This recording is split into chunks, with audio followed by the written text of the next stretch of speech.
Hi, if you're looking to buy a second-hand multi-sport composite kayak, then this video will teach you many of the issues that you need to look for. My name's Ricky. I'm the Chief Boat Builder here at Nautique Kayaks. I've been paddling kayaks, building kayaks, fixing kayaks and buying second-hand kayaks for many years. So I'm happy to pass on the knowledge that I've gained from that to you. Will I remember absolutely everything? Probably not. So there are plenty of other people out there with lots of experience that you should ask if you can. But look, I just wish that there was a video like this around when I was buying my very first kayak. And so hopefully this will be really helpful for you. We happen to have a few kayaks here in the shop at the moment that are getting repaired and upgraded. So some we've built, some we haven't, doesn't really matter. Key thing is there's a few good examples which we'll be able to see some of the stuff that you need to look for when you're buying a kayak.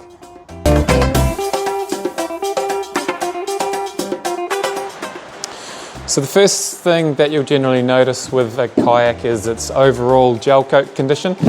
It's obviously on the outside so you see it, and it can be quite faded if the boat's a little bit older. Does this matter or not? Well, not really. What we're actually looking for is whether or not there are any cracks in the fibres. So you might see in the gel coat lots of little hairline cracks. This often happens because gel coat doesn't flex as easily as the composite materials underneath it. So when the whole hull or the deck flexes, the first thing to crack is the gel coat.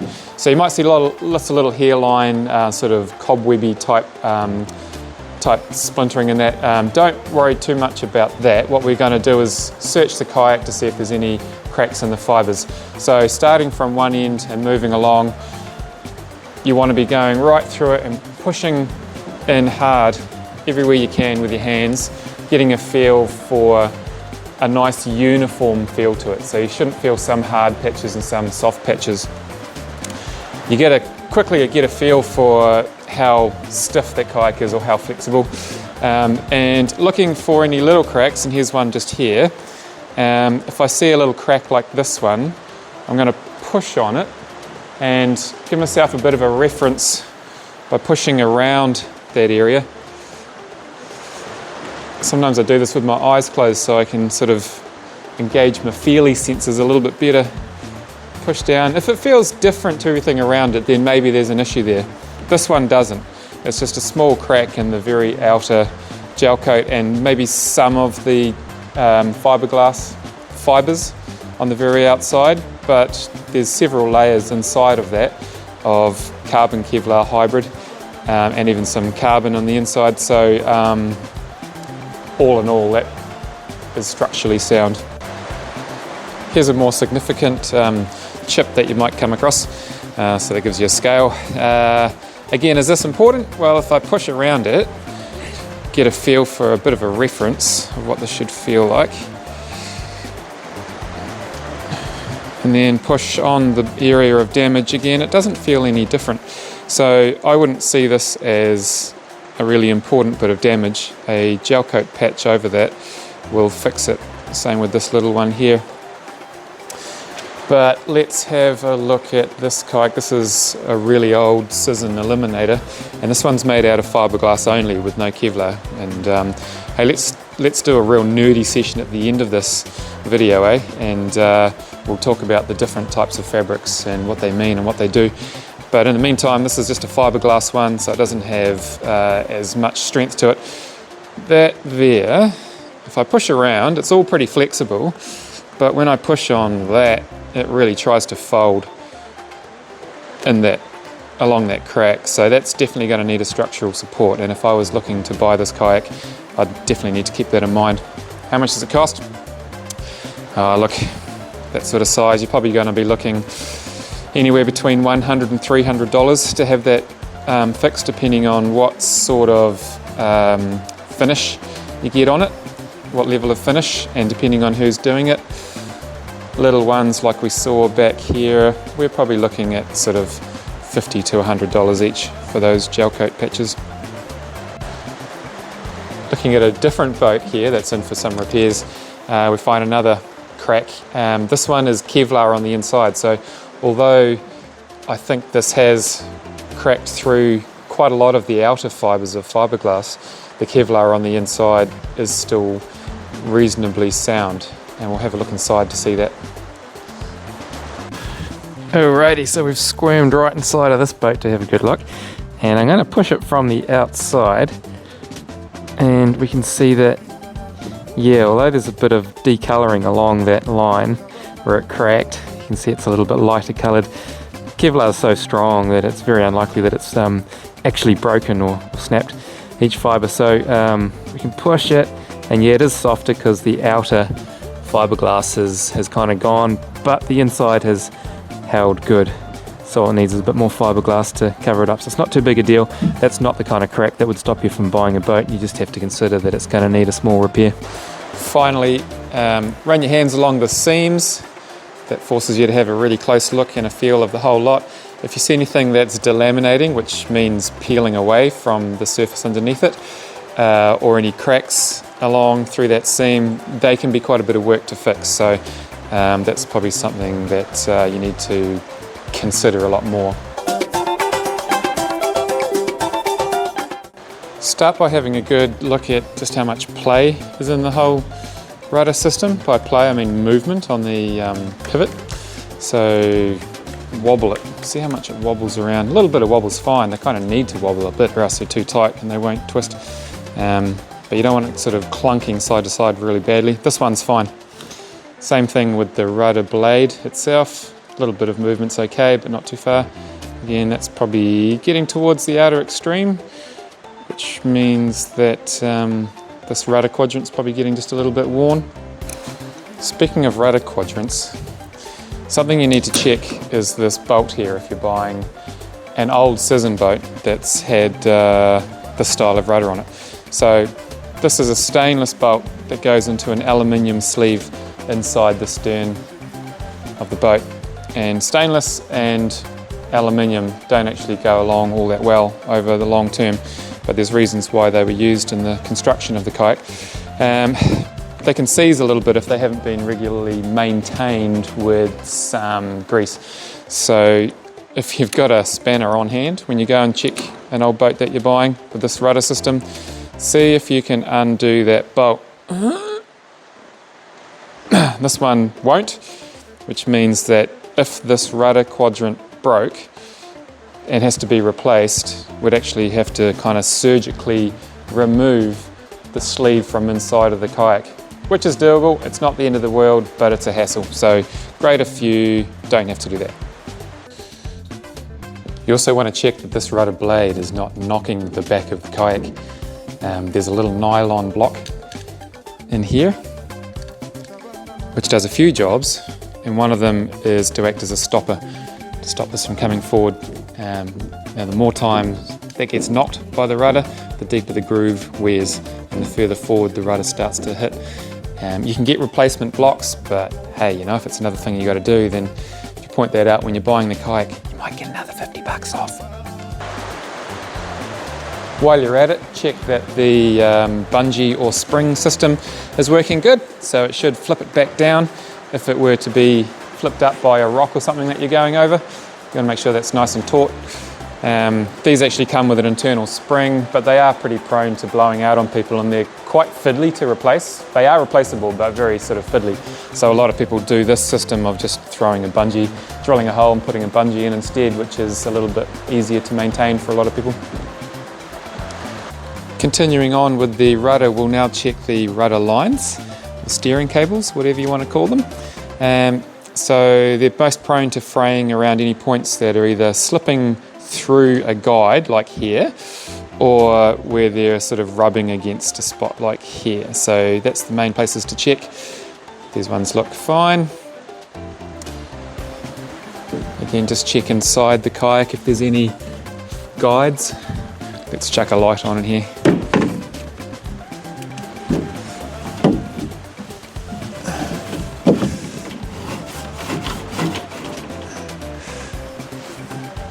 That all looks fine, like those rudder lines are pretty new. If we look at an older boat, this old Eliminator here, these here I would replace. They're getting pretty perished and worn, a little bit frayed and things. And God, it's so easy to replace rudder lines. That's not the sort of thing there's any excuse for blowing out on you halfway down a river. Now we want to have a look at the pedals themselves. So let's look at what type we've got. These ones here are what are called Ozo pedals. So plastic blocks with a plastic flap on top that you do the steering with, and these slide forward and back along plastic rails. Over time, these can get a little bit prone to jamming or slipping. So one or the other is going to cause you grief. So just check that they don't do either of those things.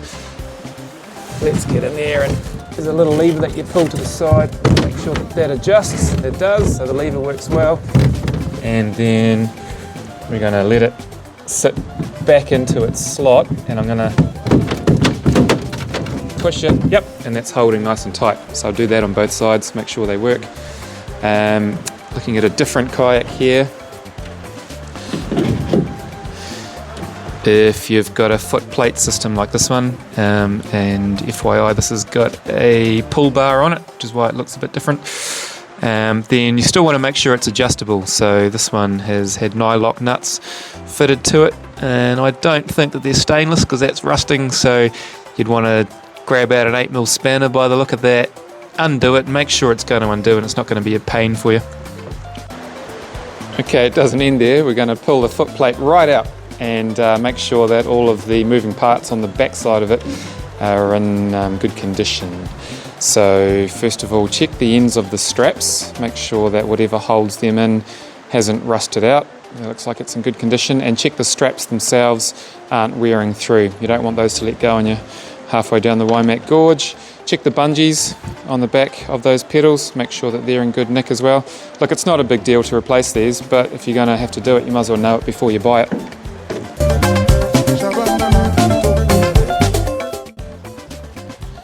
You need a grab loop, both for convenience and for safety. They're a prerequisite for most major events that a kayak has that.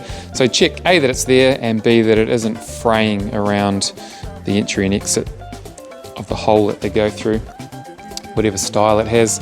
They get blown around a lot on the roofs of cars, and so they do wear over time. So you want to make sure that that's nice and robust. Check inside the boat to make sure that the pillars are firstly there and that they're in good condition. The pillars are really important parts of a kayak. They provide lots of structural support inside there. So check the front ones, check the back, and make sure that the foam blocks are in place to hold it there so it doesn't blow out when you've got it on the roof of the car. Let's have a look in this kayak. Oh my God, it's missing. What happens when there's no foam pillar?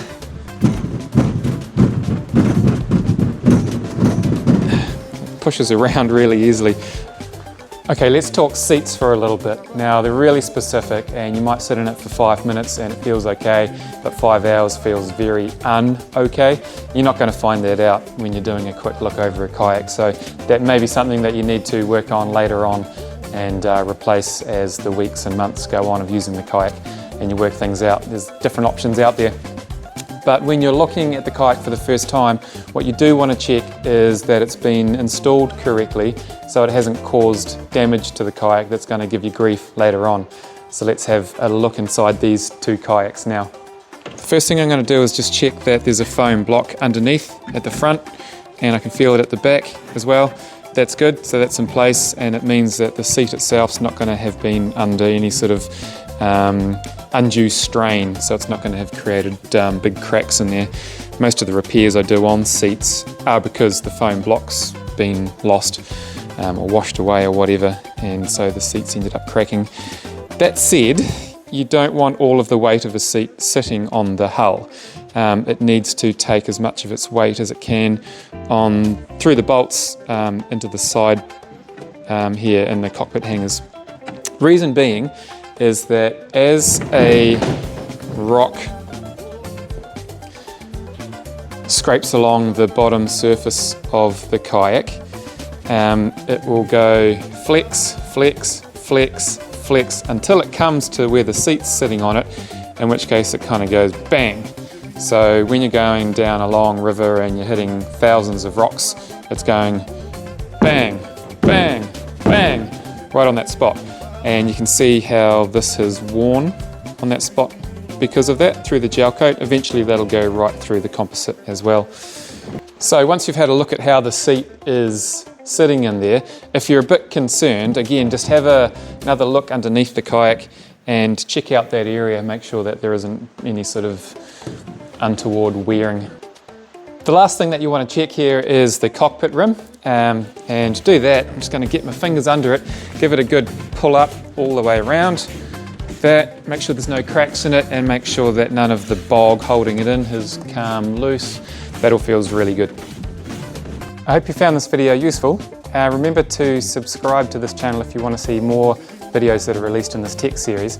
And for example, you'll notice that we didn't cover at all like what type of kayak to buy, especially if it's your first kayak, what you should be looking for. So that's something that we'll cover specifically in a future episode.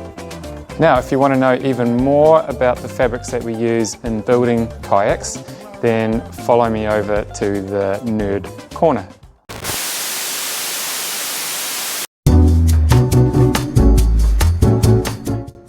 So we've got three main types of fabric that we use, which affects the performance and characteristics of your kayak in different ways. So firstly, we'll look at the fiberglass. There's two types here. We've got chopped strand mat, and we've got a woven fabric. This is a 2x2 twill of glass. Glass is great as an outside layer because it adds a bit of meat to your kayak, bouncing, scraping off rocks and things. It's easy to repair and work with. However, it doesn't have a huge amount of tensile strength, and it doesn't have a huge amount of stiffness. So we can add to that with some carbon. This is a 2x2 twill of carbon, 200 grams per square meter, and carbon's good because it adds stiffness. However, although it's stiff, it's not particularly strong, so we can add to the tensile strength, or the ripping resistance of the composite in your kayak by adding some Kevlar, which is the yellowy stuff. At least it starts off as yellow. When it sees the sun for too long, it goes kind of a brown. So this is a straight Kevlar fabric here. This is actually a composite. It's a hybrid of Kevlar with carbon, both running in both directions. It's called an H pattern. This is, in my opinion, the best fabric that we use because it adds two different sort of dimensions to the kayak.